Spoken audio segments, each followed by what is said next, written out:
Imagine a nation in constant turmoil, a land where peace is but a distant dream. This was the scene in Israel during the period of the Judges. Surrounded by internal and external threats, the Israelites often strayed from God's ways, but always, in moments of despair, they cried out for His intervention. And God, in His infinite mercy, responded. Today, we will delve into the story of one of these moments of divine intervention, where an unlikely hero emerged to liberate Israel from the Midianite oppressors. This is the tale of Gideon, a young man full of doubts and fears, but chosen by God to lead his people to freedom. Our story begins in a time of great distress for Israel. The Midianites, along with the Amalekites and other eastern peoples, invaded and ravaged the land of Israel, destroying crops and plundering properties. Desperate, the Israelites hid in caves and cried out to the Lord for help. God, hearing the cry of His people, sent a prophet to remind them of how He had delivered them from Egypt and given them the land of Canaan. However, they had turned away from God, worshipping the gods of the Amorites. In this scene of oppression and idolatry, an angel of the Lord appeared to Gideon, who was threshing wheat in a winepress to hide it from the Midianites. The angel of the Lord then spoke, "The Lord is with you, mighty warrior." Gideon, surprised and full of doubts, replied, My Lord, if the Lord is with us, why has all this happened to us? And where are all His wonders that our ancestors told us about when they said, Did not the Lord bring us up out of Egypt? But now the Lord has abandoned us and given us into the hand of Midian. The angel of the Lord responded, You go in the strength you have and save Israel out of Midian's hand. Am I not sending you? Gideon, still unsure, retorted, Pardon me, my Lord, but how can I save Israel? My clan is the weakest in Manasseh, and I am the least in my family. The angel of the Lord, with firmness, declared, I will be with you, and you will strike down all the Midianites, leaving none alive. Despite his doubts, Gideon asked for a sign to confirm that it was indeed the Lord speaking to him. He prepared an offering and placed it on a rock. The angel touched the offering with the tip of his staff, and fire flared from the rock, consuming the offering. Gideon then realized that he had seen the angel of the Lord face to face. This experience transformed Gideon, strengthening his faith and his confidence in the divine calling. He now knew that God was by his side and that he had a greater purpose to fulfill. Gideon's first task was to tear down the altar of Baal that belonged to his father and cut down the Asherah pole beside it. Gideon obeyed, but, fearing the reaction of the townspeople, he did it at night. The next morning, when the men of the town discovered what had happened, they demanded Gideon's death. However, Joash, Gideon's father, defended his son. Joash said, Are you going to plead Baal's cause? Are you trying to save him? Whoever fights for him shall be put to death by morning. If Baal really is a god, he can defend himself when someone breaks down his altar. With this courageous stance, Joash challenged the prevailing idolatry, protecting Gideon and strengthening his mission. The Midianites and their allies gathered in the valley of Jezreel to attack Israel. Gideon, filled with the Spirit of the Lord, blew a trumpet, summoning the men of Israel to battle. However, still full of doubts, he asked God for another sign. He placed a wool fleece on the threshing floor and asked that the following morning there be dew only on the fleece and the ground around it be dry. God granted Gideon's request.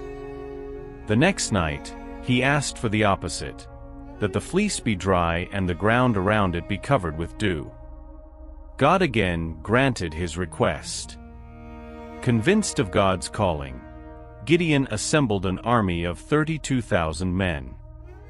However, the Lord told Gideon that the number was too great, as Israel might boast, saying they saved themselves by their own strength. Gideon was instructed to tell any man who was afraid to go home. 22,000 men left, leaving only 10,000. The Lord said to Gideon that there were still too many men. He led the men down to the water and tested them. Those who drank the water by cupping their hands to their mouths were chosen. Only 300 men passed the test.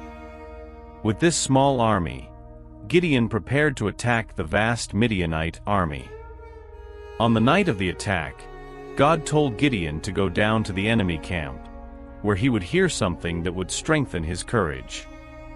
Gideon and his servant Purah went down and overheard two Midianite soldiers talking. One said, "I had a dream. A round loaf of barley bread came tumbling into the Midianite camp.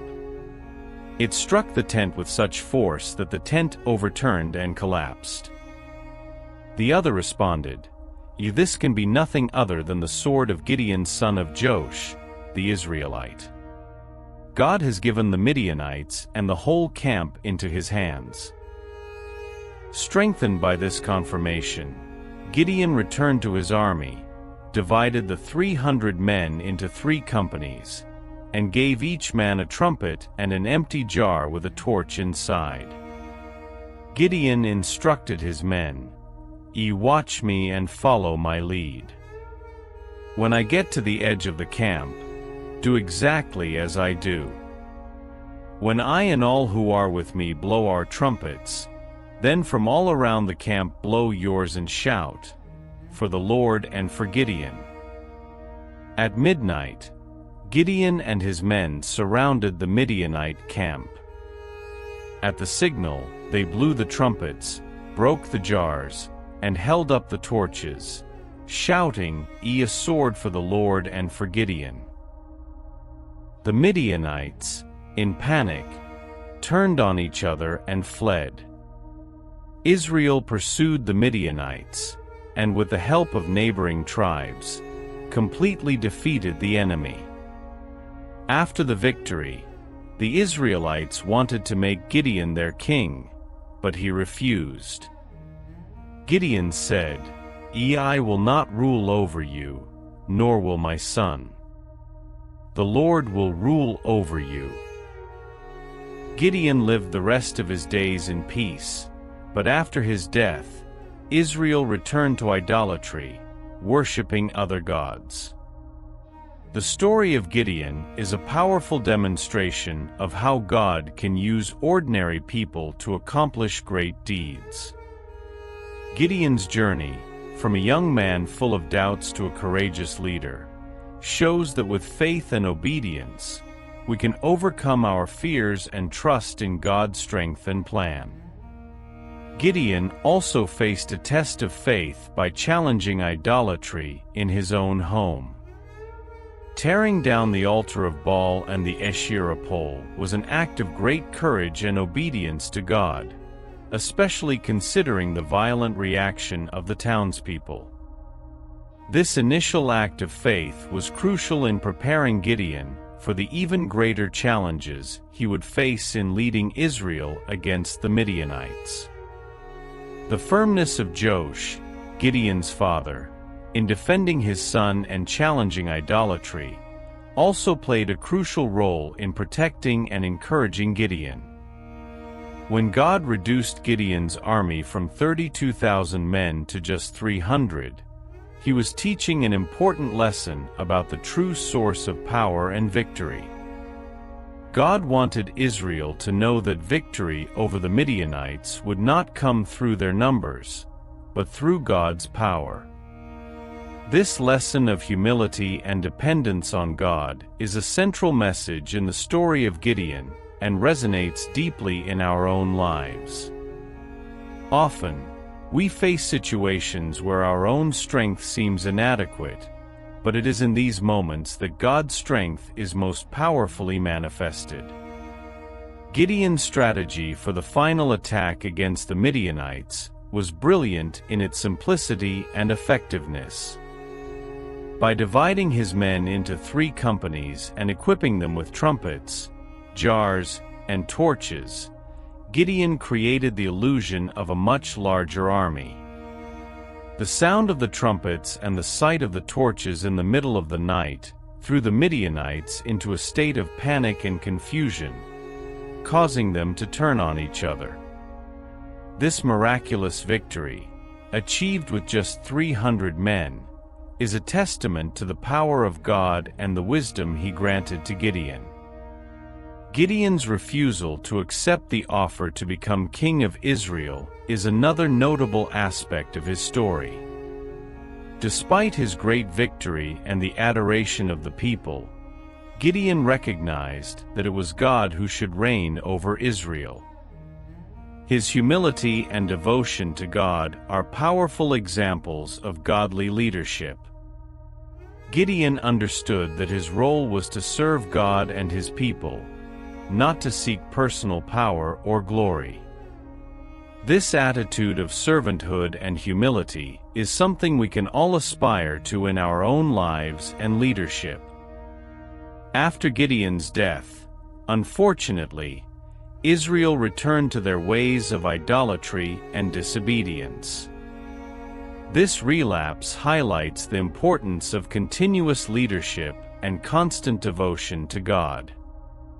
The story of Gideon is a reminder that spiritual victories need to be followed by diligent maintenance of faith and obedience to God.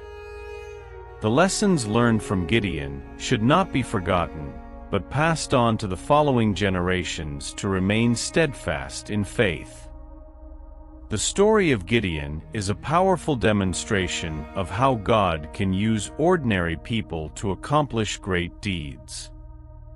Gideon's journey, from a young man full of doubts to a courageous leader, shows that with faith and obedience, we can overcome our fears and trust in God's strength and plan. When we look at Gideon's story, we see that God does not call us for who we are, but for what He can do through us. May we always remember that with God by our side, we are capable of facing any challenge and achieving unimaginable victories. In moments of doubt, when we feel small or incapable, Gideon's story reminds us that it is God's strength that empowers and guides us. Gideon shows us that regardless of our weaknesses or fears, God can use us to accomplish great things if we trust in Him and follow His instructions. His journey is an inspiration to all of us, demonstrating that true courage comes from faith in God and the willingness to obey His will, even when we face seemingly insurmountable challenges. May we learn from Gideon's example and allow God to work through us to achieve His purposes. And so we conclude another inspiring biblical story. If you enjoyed this video, don't forget to like, share, and subscribe to our channel. Hit the notification bell to receive updates on new videos. Until the next video.